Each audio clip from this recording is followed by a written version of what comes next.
De Reims à Cormontreuil, il n'y a qu'un pas, que l'ES Sainte-Anne franchit quotidiennement ou presque ses terrains d'entraînement se répartissant entre les deux villes. Mais sportivement, c'est un bond que le premier club de Robert Pires s'apprête à faire.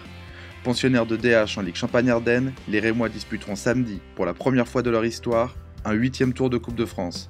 Ils accueilleront à cette occasion le Stade Malherbe de Caen, actuellement 4e en Ligue 2, un adversaire en forme de récompense pour des Rémois en plein rêve. Je pense que l'équipe est prête, ouais. On en parle depuis plusieurs semaines, enfin depuis le tirage on en parle beaucoup. Et là on est dans la semaine où on a le droit d'y penser, donc tout le monde est prêt je pense. Quitte à sortir au 8e tour, autant se faire sortir par une grosse équipe quoi. Même si on n'a pas peur, hein, on les attend de pied ferme. Je pense que la clé du match, ce serait de ne pas prendre de buts trop rapidement déjà. C'est sûr que si on prend 3 buts dans le premier quart d'heure, on sait très bien que ça va être très difficile. Maintenant, on verra samedi sur notre petit terrain, on verra bien. Rencontrer une Ligue 1 en janvier 2013, ce serait bien. La Coupe de France, c'est le fantasme du football amateur. C'est souvent une aventure qui permet de cimenter un petit peu les relations entre les joueurs. Il est toujours difficile de parler de surprise puisqu'on s'entraîne 3 fois par semaine avec qualité pour essayer de gagner tous les matchs, et en championnat et en Coupe de France. Là où nous avons été un peu surpris, c'est que moi je suis nouveau au club entre guillemets, donc j'ai signé mon contrat au mois de juillet. Le staff a été renouvelé à 100%, 50% de l'effectif a été renouvelé, donc c'était le début d'un projet sur 3 ans. On va jouer, on va jouer. Caen est forcément le grandissime favori, mais en aucun cas on va y aller pour simplement passer le temps.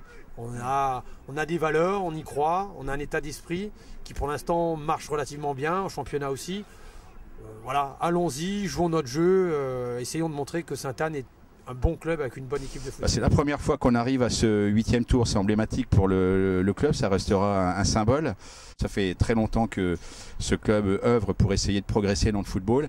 Donc ce sera une étape supplémentaire, une marche supplémentaire qui sera passée. On ne part pas perdant, je vous rassure. On part plutôt avec l'ambition de montrer ce qu'on est capable de faire sur un terrain de foot. C'est quand même pas tous les jours que des joueurs amateurs rencontrent des joueurs pros. Donc pour eux, ça va être un moment de très très grand plaisir. Je le dis aux joueurs, c'est la cerise sur le gâteau.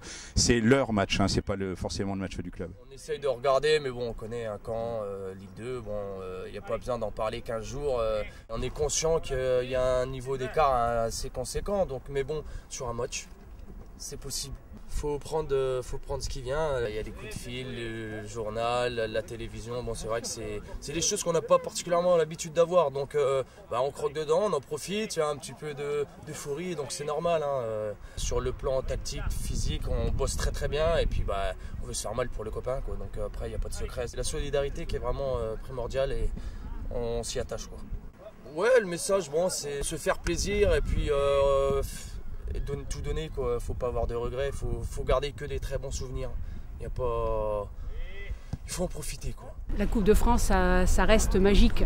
C'est véritablement le moment où tous les clubs partent presque sur un pied d'égalité. J'ai pratiqué alors il y a eu des petits arrêts, mais j'ai fait au moins une grosse quinzaine d'années de football. Vous voyez, en plus, c'est l'adjointe qui ira soutenir son club, ce club de Sainte-Anne, mais c'est aussi une passionnée du football qui sera présente samedi après-midi pour voir ce qui sera certainement un beau match. Vous savez qu'on va avoir la grande chance de recevoir le tirage du 32e de la Coupe de France à Reims, 2 jours après.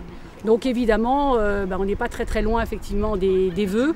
Moi, le vœu que je fais, j'espère qu'il va se réaliser, c'est qu'il y ait 2 clubs rémois le jour du tirage du 32e de finale.